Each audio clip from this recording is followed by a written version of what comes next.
Hello. ആ hi hi. മനസ്സിലായോ? ഉറങ്ങായിരുന്നോ? ഓഫീസിലാണ്. സംസാരിക്കാലോ അല്ലേ? ഞാൻ എന്തിനാ വിളിച്ചതെന്നറിയോ? എന്താ ഞാൻ പറയണ്ടല്ലോ, നിങ്ങൾ തന്നെ പറയുകയാണെങ്കിൽ എനിക്ക് പ്രത്യേകിച്ച് പണിയൊന്നും ഇല്ലല്ലോ. ഒരു പ്രതീക്ഷ ഉണ്ടല്ലേ? ബോച്ചേട്ടി വാങ്ങിയിട്ടുണ്ട്. ആ അപ്പൊ ഞാൻ വിളിച്ചപ്പോ കാര്യം മനസ്സിലായിണ്ടാവും. ഒരു എത്ര റുപ്യ കിട്ടിണ്ടാവുന്ന വിചാരിക്കണേ? എന്നാലൊരു ഒന്നൊരു ഗസ് ചെയ്യേ, ഒരു ബെറ്റ് വെക്ക. കറക്റ്റ് പറഞ്ഞു കഴിഞ്ഞാ അതിന്റെ ഡബിള് തരാം. കറക്റ്റ് പറഞ്ഞില്ല ആ കാശ് എനിക്ക്. കാശ് പോയി. ഒരു ബെറ്റ് വെക്കണ ധൈര്യം ഉണ്ടാ? വേണ്ട, എന്നാലും വേണ്ട, ബെറ്റ് ഒന്നും വേണ്ട. അല്ലാണ്ട് പറ, ഒരു 10,000, 25,000, 1,00,000 എത്ര അടിച്ചിട്ടുണ്ടാവും? എന്റെ അമ്മേ, 10 ലക്ഷം! എന്തൊരു ചങ്കുറ്റ പറയാൻ. ആ സ്ഥിരം കാണുന്നുണ്ടല്ലോ അല്ലെ 10 ലക്ഷം അടിക്കുന്നത്. 10 ലക്ഷത്തിനെ വിളിക്കണേ. പിന്നെ കൊറേ കാലമായിട്ട് വിളിക്കാറില്ല, മടി പിടിച്ചിട്ട് ഇപ്പൊ വേറെ ആൾക്കാരെ വിളിക്കണേ. ഇടയ്ക്ക് ഒരു മൂഡിൽ ഇങ്ങനെ വിളിക്കും. 10 ലക്ഷമാണ് ചിലപ്പോ. ചില ദിവസം 10 ലക്ഷം, ചില ദിവസം കാറ്, ചില ദിവസം ഐഫോൺ, ചിലപ്പോ ഫ്ലാറ്റ്, ഇങ്ങനെയൊക്കെയാ കൊടുക്കണേ. പക്ഷെ നിങ്ങൾക്ക് കിട്ടിയിട്ടുള്ളത് കാറാണ്. എന്താ അതിന്റെ പേര്? നിസാൻ മാഗ്നൈറ്റ് എന്ന് പറഞ്ഞ കാറാണ്. കാർ ഓടിക്കാൻ അറിയോ? അറിയോ? വേണ്ടേ?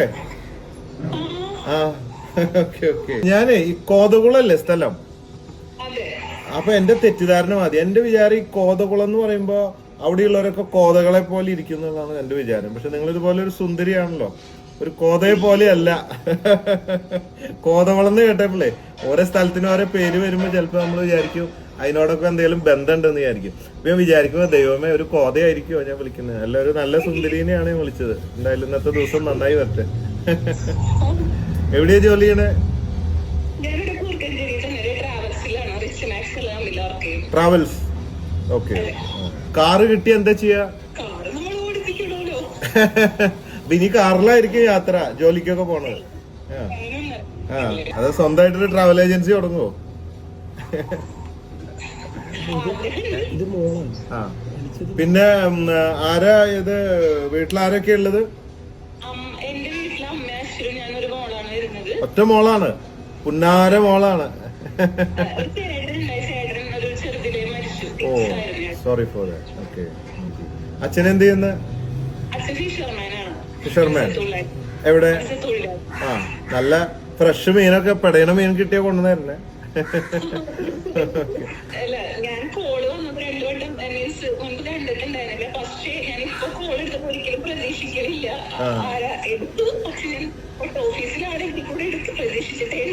പ്രതീക്ഷിച്ചിരുന്നില്ല.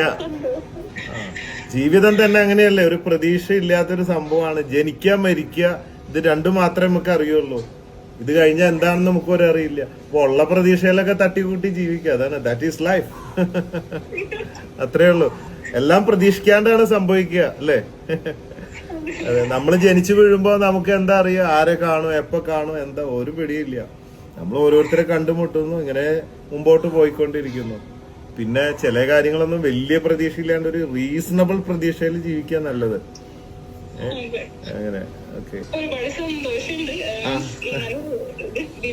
ഒരുപാട് പേർക്ക് കൊടുക്കുന്നുണ്ട്, ഒരാളിൽ ഒതുങ്ങുന്നില്ലല്ലോ. ഒരുപാട് പേര് അറിയില്ലെങ്കിലൂടെ തന്നെ പബ്ലിസിറ്റി മാത്രമല്ല, ആൾക്കാർക്ക് ചെയ്യുമ്പോൾ സന്തോഷം തന്നെയല്ലോ. കൊടുക്കുന്നതിൽ ഒരുപാട് നന്ദിയുണ്ട്. കൊടുക്കാന്നുള്ള നമ്മുടെ ഒരു വീക്ക്നെസ് ആണ്. അപ്പൊ എല്ലാവരോടും വീട്ടിൽ അന്വേഷണം പറയൂ. വീട്ടിലാണെങ്കിൽ എല്ലാവരും കാണാലോ എന്ന് ഓർത്തു. സാറില്ല, അച്ഛനോടും അമ്മോടൊക്കെ പറയൂ.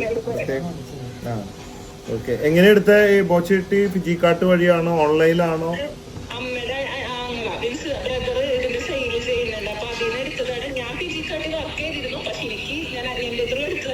ആ അപ്പൊ ഫ്രാഞ്ചൈസി എടുത്തിട്ടുണ്ടോ അതിന്റെ?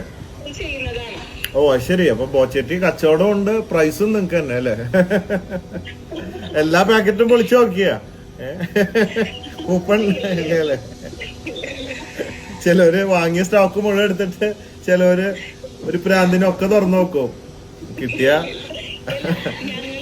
സ്റ്റോക്കിനാകെ 25,000 മതിയല്ലോ, അടിച്ചാ 10 ലക്ഷം അല്ലേ എന്ന് പറഞ്ഞിട്ട് ചിലവര് എല്ലാ പാക്കറ്റും പൊളിക്കും.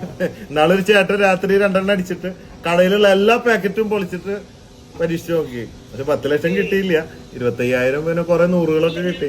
വാങ്ങിച്ചതല്ലേ? ആ നിങ്ങൾ അവിടുന്ന് വാങ്ങിയതാണ്, അപ്പൊ കുഴപ്പമില്ല. അപ്പൊ എന്തായാലും കാണാൻ നമുക്ക് കാറ് നമുക്ക് ഇരുന്നൊരു സവാരി പോണ്ടേ? നമുക്കൊരു വണ്ടി വരട്ടെ, നമുക്കൊരു ട്രിപ്പ് അടിക്കണം. ഓക്കെ, അപ്പൊ okay, bye. Conquer the world with love. Love you everybody. Bye.